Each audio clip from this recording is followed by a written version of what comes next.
Salam l'équipe, salam la team des Z, j'espère que vous allez bien. Algérie-Somalie, le match aura lieu dans quelques jours. Match très important, premier match de qualification à la Coupe du Monde 2026. Sur le papier, l'Algérie est bien supérieure à la Somalie. De ce niveau-là, il n'y a rien à craindre avec tout le respect qu'on leur doit. En plus, c'est un premier match à domicile, mais il y a un élément qui est quand même assez inquiétant. On ne va pas se cacher derrière ça, mais ça reste à surveiller.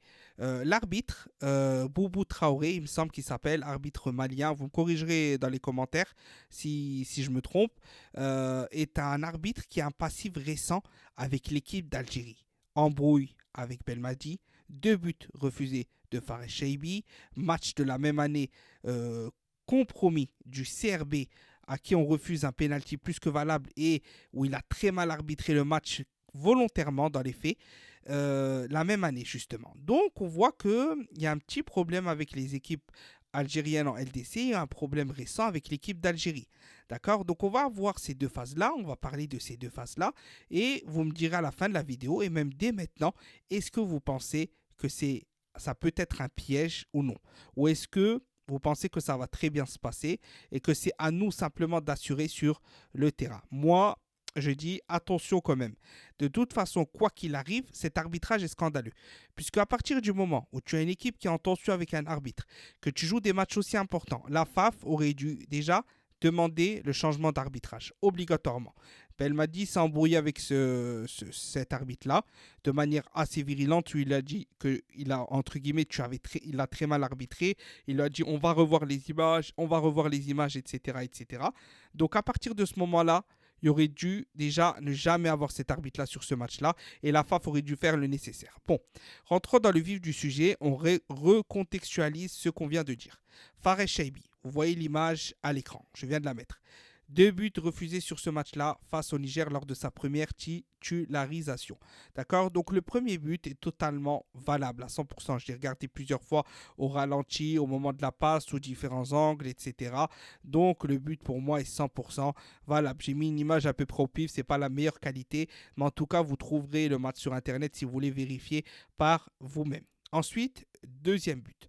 Comme vous voyez ici, il n'y a pas du tout hors-jeu. Il n'y a pas du tout hors-jeu, il n'y a pas de faute. L'action vient de Amoura au départ. Le gardien se jette, il relâche la balle. Fares Cheibi la met, il est en arrière reculé, il ne fait pas partie de l'action du danger, etc. Il n'y a aucun contact sur le gardien. Et encore une fois, un but refusé. Donc déjà là, il y a un gros problème parce que ce match-là, on n'avait gagné que 1-0 final alors qu'on aurait dû le gagner 3-0. Et là, c'est problématique parce qu'une fois ça passe, deux fois ça passe, trois fois ça passe, mais il y a une fois où tu te feras piéger. Et ça ne doit pas arriver. Normalement, le football, c'est un esprit sportif. Tout le monde joue d'une manière correcte et l'arbitre juge en toute équité. Mais il n'y a pas eu d'équité sur ce match-là. Ensuite, Belmadi s'est embrouillé à la fin du match avec l'arbitre. D'accord, je posterai la vidéo sur Twitter pour ceux qui veulent la voir. Vous verrez parce que là, je ne peux pas la mettre exactement. Donc, n'hésitez pas à rejoindre le Twitter @tactique des Z et vous verrez la vidéo directement dessus. D'accord. Donc ça, c'était le premier point.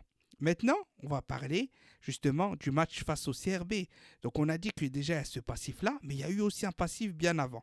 D'accord. Lors d'un match de Ligue des Champions africaine, le CRB, comme vous le voyez à l'image ici, a été privé d'un penalty plus que valable. J'ai regardé la séquence plusieurs fois aussi sur YouTube, penalty plus que valable. Et lors de tout ce match-là, je me rappelle en plus très bien de ce match-là, il avait été très très mauvais arbitre et il avantageait clairement l'équipe adverse face au CRB. Donc là, on voit qu'il y a quelque chose qui n'est pas normal et que certes, la désignation de cet arbitrage-là pour le match Algérie-Somalie est un scandale. Qui est derrière tout ça?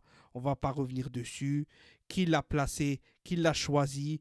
Aussi pourquoi l'Algérie va jouer seulement à 3 jours de différence entre les deux matchs avec 10 heures de vol en Afrique, comme l'a dit Belmadi en conférence de presse. On est certainement la seule équipe ou l'équipe la plus désavantagée d'Afrique. Et vous savez ce que tout ça rappelle et ce que tout ça annonce. Donc il va falloir être très très fort sur le plan psychologique et surtout sur le terrain. Il va falloir laisser aucune chance lorsqu'on est devant les cages de la Somalie. Il va falloir laisser aucune chance à leurs gardiens de pouvoir arrêter les ballons parce que de toute façon, objectif, c'est planter, planter, planter. N'hésitez pas à me donner votre avis sur cette vidéo. Est-ce que vous le sentez pas? Est-ce que vous pensez que l'arbitre peut être un piège, pas être un piège, etc. C'est à vous de me le dire dans les commentaires. On débattra tous ensemble dans le respect. Salam l'équipe, Tahia l'Algérie.